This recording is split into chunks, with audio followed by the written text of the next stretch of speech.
Hello, stock മാർക്കറ്റിനെ പറ്റി പഠിപ്പിക്കുന്ന ഈ സീരീസിൻ്റെ രണ്ടാമത്തെ വീഡിയോയിലോട്ട് എല്ലാവർക്കും സ്വാഗതം. നമ്മൾ ആദ്യത്തെ വീഡിയോയിൽ എന്താണ് സ്റ്റോക്ക് മാർക്കറ്റ് എന്നും സ്റ്റോക്ക് മാർക്കറ്റിനുള്ളിൽ എന്തൊക്കെയാണ് സംഭവിക്കുന്നതെന്നും മനസ്സിലാക്കിയായിരുന്നു. അപ്പോൾ ഇന്ന് നമുക്ക് എന്തിനാണ് ഈ കമ്പനികൾ അവരുടെ ഷെയറുകൾ ഈ സ്റ്റോക്ക് മാർക്കറ്റിൽ വിൽക്കാനിടുന്നതെന്ന് നോക്കാം. സാധാരണയായി ഒരു കമ്പനി സ്റ്റോക്ക് മാർക്കറ്റിൽ ലിസ്റ്റ് ചെയ്യുന്നത് 3 കാരണങ്ങൾ കൊണ്ടാണ്.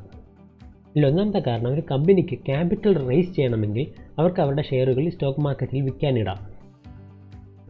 പക്ഷേ ഒരു കമ്പനി അവരുടെ ഷെയറുകൾ ഈ സ്റ്റോക്ക് മാർക്കറ്റിൽ വിൽക്കാനിടുകയാണെങ്കിൽ അവരുടെ ഓണർഷിപ്പ് അതിൻ്റെ കൂടെ പോവുകയില്ലേ? ശരിയാണ്, അവരുടെ കുറച്ച് ഓണർഷിപ്പ് പോവും. പക്ഷെ ഒരു കമ്പനിയും അവരുടെ ഫുൾ ഷെയർസ് സ്റ്റോക്ക് മാർക്കറ്റിൽ വിൽക്കുവാനിടത്തില്ല. ഒരു കമ്പനിക്ക് പൈസയ്ക്ക് ആവശ്യം വരുമ്പോഴാണ് അവർ ഈ സ്റ്റോക്ക് മാർക്കറ്റിൽ ലിസ്റ്റ് ചെയ്യണമെന്ന് നമ്മൾ പറഞ്ഞു. പക്ഷേ എന്തിനാണ് സ്റ്റോക്ക് മാർക്കറ്റിൽ ലിസ്റ്റ് ചെയ്യണത്? അവർക്ക് വേറെ വഴികൾ നോക്കിക്കൂടെ? അതൊരു എക്സാമ്പിൾ വെച്ച് നമുക്ക് മനസ്സിലാക്കാം. ഒരു 3 ഫ്രണ്ട്സും കൂടി ചേർന്നൊരു റെസ്റ്റോറൻറ്റ് തുടങ്ങി. അവരവരുടെ സ്വന്തം ബാങ്ക് ബാലൻസ് വെച്ചാണ് ഈ റെസ്റ്റോറൻറ്റ് തുടങ്ങിയത്. അങ്ങനെ റെസ്റ്റോറൻറ്റ് നന്നായിട്ട് പോയി. കുറച്ച് കഴിഞ്ഞ് അവർക്ക് നല്ല പ്രോഫിറ്റൊക്കെ വരാൻ തുടങ്ങി.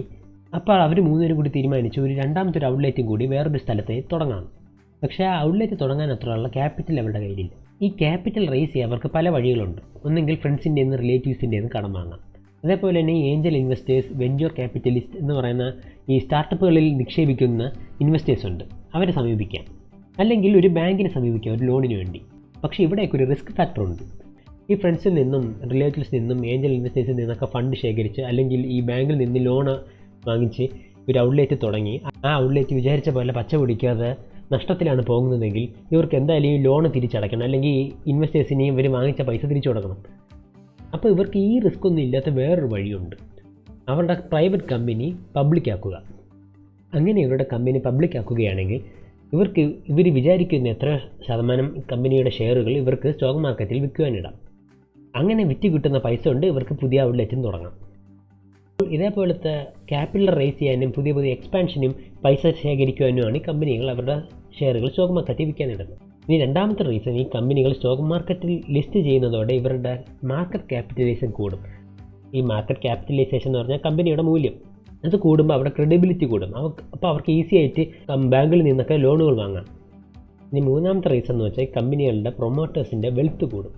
അപ്പോൾ എന്താണ് ഈ പ്രൊമോട്ടേഴ്സ് എന്ന് പറഞ്ഞാൽ ആ കമ്പനിയുടെ ഓണേഴ്സ്. അതായത് നേരത്തെ പറഞ്ഞ എക്സാമ്പിളിൽ ആ റെസ്റ്റോറൻറ്റ് തുടങ്ങിയ 3 ഫ്രണ്ട്സാണ് കമ്പനിയുടെ പ്രൊമോട്ടേഴ്സ്. അപ്പോൾ ഈ പ്രൊമോട്ടേഴ്സിൻ്റെ വെൽത്ത് എങ്ങനെയാണ് കൂടുന്നത്? നമ്മൾ നേരത്തെ പറഞ്ഞ 3 ഫ്രണ്ട്സിൻ്റെയും കമ്പനി പബ്ലിക് ആക്കിയപ്പോൾ ഇവരുടെ 3 പേരുടെയും ഷെയർസിൽ നിന്നും കുറച്ചെടുത്താണ് ഈ സ്റ്റോക്ക് മാർക്കറ്റിൽ ഇട്ടത്. ബാക്കി ഷെയർസ് ഇപ്പോഴും ആ 3 ഫ്രണ്ട്സിൻ്റെ കയ്യിലുണ്ട്. അങ്ങനെ കമ്പനി പബ്ലിക്കാക്കി അതിൻ്റെ ഷെയർസുകൾ ഈ സ്റ്റോക്ക് മാർക്കറ്റിൽ ഇടുമ്പോൾ അത് ആളുകൾ വാങ്ങുകയും വിൽക്കുകയും ചെയ്യുമ്പോൾ അതിൻ്റെ വാല്യൂ കൂടും. ഫോർ എക്സാമ്പിൾ, ഇവരുടെ കമ്പനിയുടെ ഷെയർസ് ആദ്യം ഈ സ്റ്റോക്ക് മാർക്കറ്റിൽ വന്നപ്പോൾ ഒരു ഷെയറിന് 100 രൂപയായിരുന്നെങ്കിൽ കുറച്ച് വർഷങ്ങൾ കഴിയുമ്പോൾ ചിലപ്പോൾ ആ കമ്പനി നല്ലപോലെ പെർഫോമൻസ് ചെയ്യുകയാണെങ്കിൽ ആളുകൾക്ക് ആ കമ്പനി കുറച്ചും കൂടി വിശ്വാസം ഉണ്ടെങ്കിൽ ആ കമ്പനിയുടെ ഷെയർസിൻ്റെ ഡിമാൻഡ് കൂടുകയും ആളുകൾ കൂടുതൽ വാങ്ങാൻ നോക്കുമ്പോൾ അതിൻ്റെ പ്രൈസ് കൂടുകയും ചെയ്യും. അങ്ങനെ ഇരിക്കെ അവർ 100 രൂപയ്ക്ക് വിറ്റ ഒരു ഷെയർ പിന്നെ 3 വർഷം കഴിയുമ്പോൾ ചിലപ്പോൾ ഒരു 1000 രൂപ എത്തുകയാണെങ്കിൽ ഈ പ്രൊമോട്ടേഴ്സിൻ്റെ കയ്യിൽ ഇവർ വിൽക്കാതെ വെച്ചേക്കുന്ന ഷെയർ ഇല്ല, അതിൻ്റെ വിലയും കൂടുകയാണ്. അങ്ങനെ പ്രൊമോട്ടേഴ്സിൻ്റെ വെൽത്തും കൂടും. അപ്പോൾ നമ്മൾ എന്തിനാണ് ഈ കമ്പനികൾ സ്റ്റോക്ക് മാർക്കറ്റിൽ ലിസ്റ്റ് ചെയ്യണമെന്ന് മനസ്സിലാക്കി. പക്ഷേ അത് എങ്ങനെയാണ് അവർ ലിസ്റ്റ് ചെയ്യണത്? എല്ലാ കമ്പനികൾക്കും പോയി ഇങ്ങനെ ലിസ്റ്റ് ചെയ്യാൻ പറ്റുമോ? അതിൻ്റെ ഉത്തരം ഇല്ല എന്നതാണ്. എല്ലാ കമ്പനികൾക്കും സ്റ്റോക്ക് മാർക്കറ്റിൽ ചുമ്മാ കയറിപ്പോയി അവരുടെ ഷെയർസ് വിൽക്കാൻ സാധിക്കത്തില്ല. ഇതിനെയൊക്കെ റെഗുലേറ്റ് ചെയ്യുന്ന ഒരു റെഗുലേറ്ററി ബോഡി ഉണ്ട് ഇന്ത്യയിൽ. അവരുടെ പേരാണ് SEBI, security and exchange board of India. ഈ സെബി കുറച്ച് ക്രൈറ്റീരിയസ് വെച്ചിട്ടുണ്ട്. ആ ക്രൈറ്റീരിയസ് മീറ്റ് ചെയ്യുന്ന കമ്പനികൾക്ക് മാത്രമേ ഈ സ്റ്റോക്ക് മാർക്കറ്റിൽ ലിസ്റ്റ് ചെയ്യാൻ പറ്റത്തുള്ളൂ. അങ്ങനെ ഒരു കമ്പനി ആദ്യമായിട്ട് സ്റ്റോക്ക് മാർക്കറ്റിൽ ലിസ്റ്റ് ചെയ്യുന്ന പ്രോസസ്സിനെയാണ് നമ്മൾ ഇനിഷ്യൽ പബ്ലിക് ഓഫറിംഗ് അല്ലെങ്കിൽ IPO എന്ന് പറയുന്നത്. അപ്പോൾ കമ്പനി IPO വഴിയാണ് സ്റ്റോക്ക് മാർക്കറ്റിൽ വരുന്നത്. ഈ സ്റ്റോക്ക് മാർക്കറ്റിൽ ഒരു കമ്പനിയുടെ ഷെയർസ് വരുമ്പം അവിടെ 2 മാർക്കറ്റ് ഉണ്ട്. ഒന്നാണ് പ്രൈമറി മാർക്കറ്റും അത് കഴിഞ്ഞ് സെക്കൻഡറി മാർക്കറ്റ്. അപ്പോൾ എന്താണ് ഈ പ്രൈമറി മാർക്കറ്റ്? അങ്ങനെ ഒരു കമ്പനി സെബിയുടെ ക്രൈറ്റീരിയസ് ഒക്കെ മീറ്റ് ചെയ്ത് IPOക്ക് വേണ്ടി അപ്ലൈ ചെയ്യുമ്പോൾ അവർ പറയാം അവരുടെ ഒരു ഷെയർ ഇത്ര പ്രൈസാണ്. അപ്പോൾ നമ്മളെപ്പോലത്തെ റീറ്റെയിൽ ഇൻവെസ്റ്റേഴ്സിനും വലിയ ഇൻസ്റ്റിറ്റ്യൂഷൻസിനൊക്കെ വന്ന് ഈ IPOയിലോട്ട് അപ്ലൈ ചെയ്യാം. അങ്ങനെ IPOയുടെ ഡേറ്റ് വരുമ്പോൾ ആരൊക്കെയാണോ അപ്ലൈ ചെയ്തത് അവർക്ക് ഈ കമ്പനിയുടെ ഷെയർസ് കിട്ടും.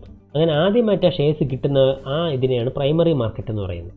ഇനി അടുത്ത സെക്കൻഡറി മാർക്കറ്റ് എന്ന് പറഞ്ഞാൽ ഈ ആദ്യമായിട്ട് ഈ കമ്പനിയിൽ നിന്ന് ഷെയർസ് വാങ്ങിയവരുണ്ടല്ലോ, അവർ പിന്നെ ഈ ഷെയർസ് സ്റ്റോക്ക് മാർക്കറ്റിലുള്ള ബാക്കി ഇൻവെസ്റ്റേഴ്സുമായിട്ട് ട്രേഡ് ചെയ്യുമ്പോൾ അതിനെയാണ് ഈ സെക്കൻഡറി മാർക്കറ്റ് എന്ന് പറയുന്നത്. അപ്പോൾ ഒരു കമ്പനി എന്തിനാണ് സ്റ്റോക്ക് മാർക്കറ്റിൽ ലിസ്റ്റ് ചെയ്യുന്നതെന്നും അവരെങ്ങനെയാണ് ലിസ്റ്റ് ചെയ്യുന്നതെന്നും മനസ്സിലായി എന്ന് പ്രതീക്ഷിക്കുന്നു. നിങ്ങൾക്ക് എന്തെങ്കിലും ഡൗട്ടൊക്കെ ഉണ്ടെങ്കിൽ കമൻസിൽ ചോദിക്കാം. ഈ വീഡിയോ ഈ സ്റ്റോക്ക് മാർക്കറ്റിലും ഇൻവെസ്റ്റിങ്ങിലൊക്കെ ഇൻട്രസ്റ്റ് ഉള്ള നിങ്ങളുടെ ഫ്രണ്ട്സിനൊക്കെ അയച്ചു കൊടുക്കുക. അടുത്ത അടുത്ത വീഡിയോയിൽ വീണ്ടും കാണുന്നതുവരെ ഗുഡ് ബൈ.